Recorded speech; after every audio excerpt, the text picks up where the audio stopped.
tumayo sa korte para maging statement. Attorney Persida Acosta, Best Public Service Program Host. Ako po, Areglo. At si Mr. Vic Soto, Best Game Show Host. Yun. Ang tamang sagot! 2 million pesos! Maraming salamat PMPC. At muli, ang mga tagumpay na ito'y alay namin sa inyo, mga kapatid. And now, back to Paparazzi Showbiz Exposed dito sa TV5.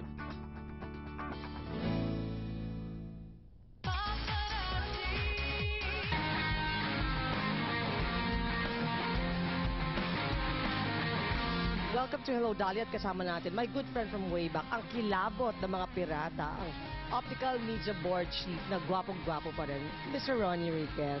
Hi, Rocket. Hi, Dali. Nice to have you here in our, More than 50 action films na rin ang kanyang ginawa mula nung pumasok siya sa showbiz. Pero higit sa pagiging action star, producer at director, ay isa sa mga bagay na ipinagmamalaki ni Ronnie ay ang trabaho niya bilang chairman ng Optical Media Board. Kamusta na ang buhay bilang OMB chief? Marami bang death threats? Part of the job, that's normal. Noong una, akala ko biro-biroan, but as you go along, siyempre marami ka nasasagasan. So it goes with the job. But the thing is, yung focus mo lang, yung dedication mo, it's there. Anong ginagawa mo pag nakakatanggap ka ng mga ganyang threats? Noong una, Or immune ka na? Hindi, noong una medyo, masyado kang conscious, masyadong malikot ang mata mo. Tapos, after a while, you get used to it. Parang... Na-immune ka na? Pero, ka pa rin, medyo, you still have to be on guard. The word is on guard palagi. Pero paano nga ba niya hinaharap ang mga isyong kakabit na pagiging chairman ng OMB?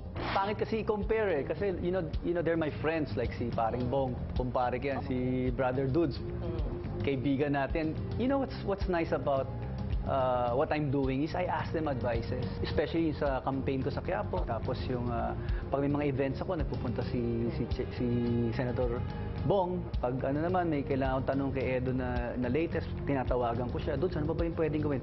Pare, wag yan, nagawa ko na, ito gawin mo. So nakakatawa full support. Full support. At saka, we have this communication. I guess that's what's important, yung nag-uusap kayo. Mapunta naman tayo sa action films. Hindi ba nami-miss ang paggawa ng movies? Actually, nag-uusap kami ni Boss Vic.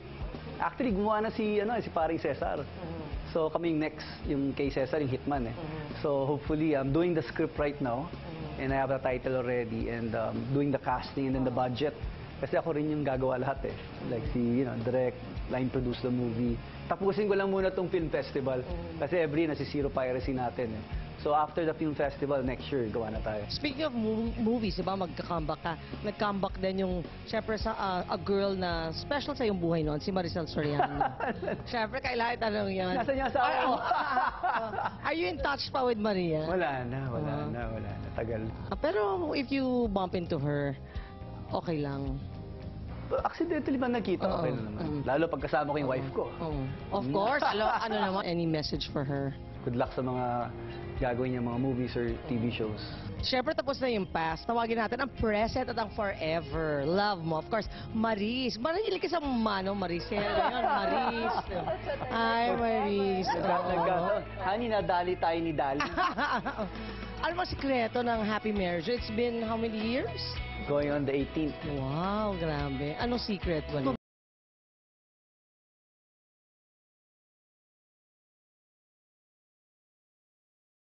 Bait na asawa. Tapos love. Sa trabaho niya. Pero aminado siya na malaking parte ng kanyang tagumpay ay dahil sa kanyang asawang si Maris. Kaya naman kahit matagal na silang kasal, ay parang newly nilang pagsasama. Yung pag may lakad ako, automatic yun. Before I leave the house, text ko na si Maris, honey, I'm going here. I'll be home, I'll be home around 7 or 8 p.m. I'll eat dinner at home. Okay yun. Pag may aberya, mga 4 o'clock, 5 o'clock pa lang para hindi sila mag-anticipate. Han, sasabit ako, may dagdag na meeting. So, naintindihan niya yun. Unlike other showbiz couples, diba, hindi kayo na-cheeses na di umano may babae ka or nalilink ka to anyone or discreet lang kayo? Hindi, we never, honestly, hindi kami nag-aaway yung away na murahan, sigawan. Tampuhan lang. Alam ko kasi kung ano yung weakness ni Ronnie, na kilalang kilala ko siya. So parang doon ko siya, alam mo yun, yung parang doon ako mag-a-ask ng pag gusto ko ng attention galing sa kanya, lalo na ngayon super busy siya. alam ko kung paano. Alam ko talaga kung kailan ako magtatampo, kung kailan ako hindi Pero cute yun, kikibo, cute. kung Gusto ko kailan yun. ako... Anong sweetest thing na ginawa ni Ronnie for you? Kasi kami little things eh. Yeah. We treasure little things. Parang nagliligawan pa rin kayo. Oo, roses.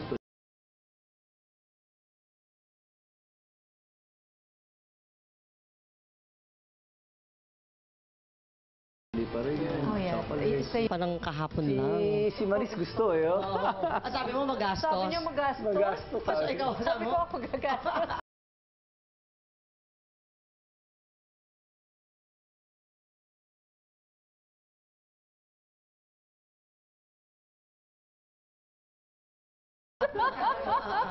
No, the thing with Maris kasi I didn't know she was that strong eh. Pag may mga problema ako or may nangyayari, andyan yan. One thing na na-appreciate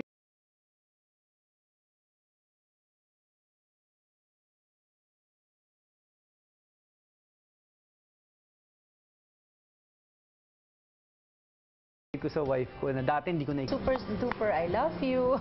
At alam mo katulad ng sinasabi niya sa kanina na parang lumalabas daw yung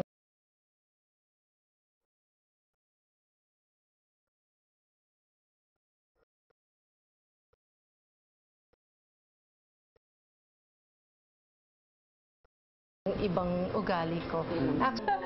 And above all these issues, controversies, and success na kanyang pinagdaanan, ay nananatiling matibay at matatag si Ronnie Ricketts.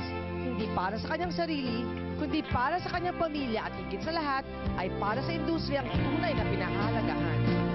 Okay! Napakadelikado pa ng trabaho ni Tito Ronnie Ricketts, di ba? Na para maging OMB Marami chairman. siyang nasasagasaan na mga illegalista, sabihin na natin. Mga gustong kumita ng hindi lumalaban ng parehas. Napakahirap noon. Pero bagay sa kanya yung trabaho na yan kasi may pagka-Tulfo brother yung ni Ronnie. Saka matuto. Oo, Matuto matuto. Alam mo, Kaya- hanggang ngayon, shock pa rin ako. Pati na yung mga Twitter followers ko. Dahil si Mo mawawala na. Hopefully, he'll be back soon. Pero eto na. Nagpreparasyon. Napaka-boy laglag na. Ano ba? Na-shock Sobra. ako. Clue kami ng clue. Alam mo, tapos si Direk sa Louie actor. Ignacio, si Direk Louie Ignacio naman kung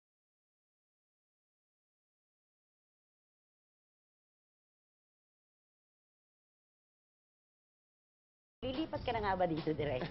Oo, pero totoo naman eh, di ba? Okay, oo. Ano naman sa mga At saka hindi naman, lalaki yun eh, di Oo. ba? Oh, pinatalsik ako.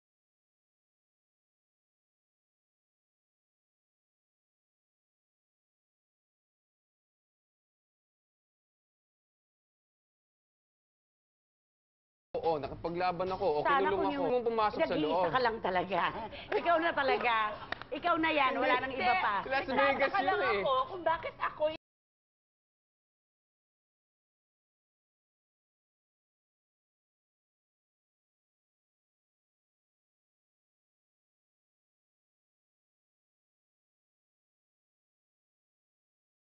yung blind item, hindi naman kami Yeah, ito-turn over ka na lang yung boy laglag ko kay Zoren. So Zoren, ikaw na ang official. Yes, boy laglag. All right, very good. official daw.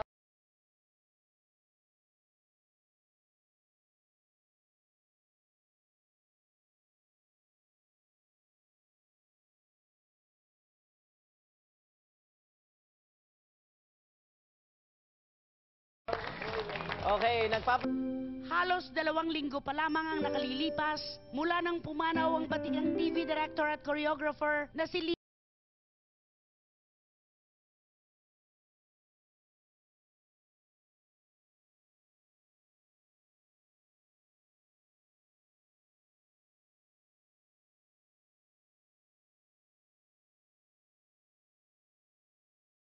Lito Calzado.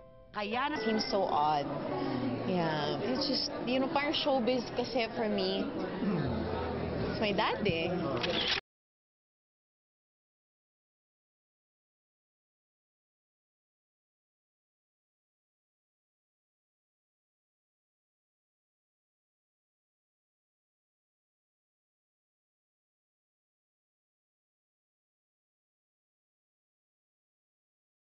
ilang dekada ring namayag Ang tatay ko, I grew up watching these things. It was my playground growing up.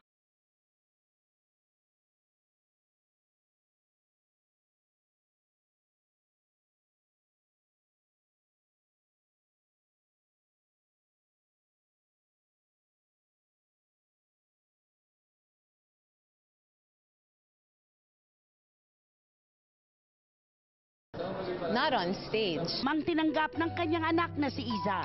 I wish she was here to see it, to understand and feel it, and to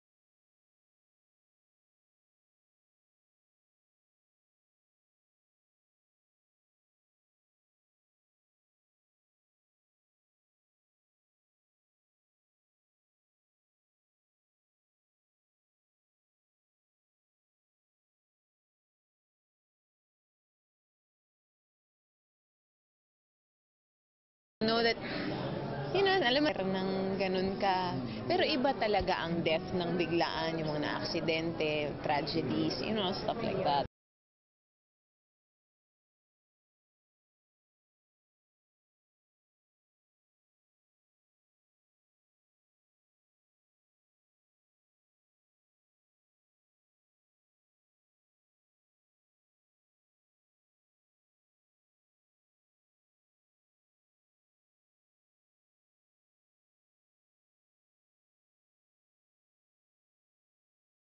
Iba yon, iba yung pain.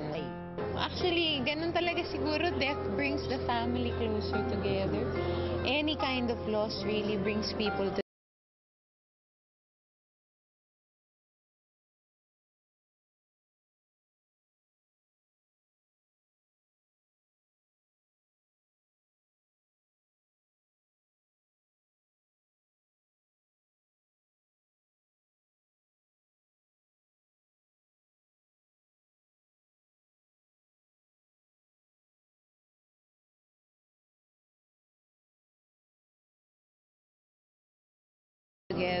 It's whatever would come his way, kahit masakit yung pinagdaraanan niya, lagi nakangiti.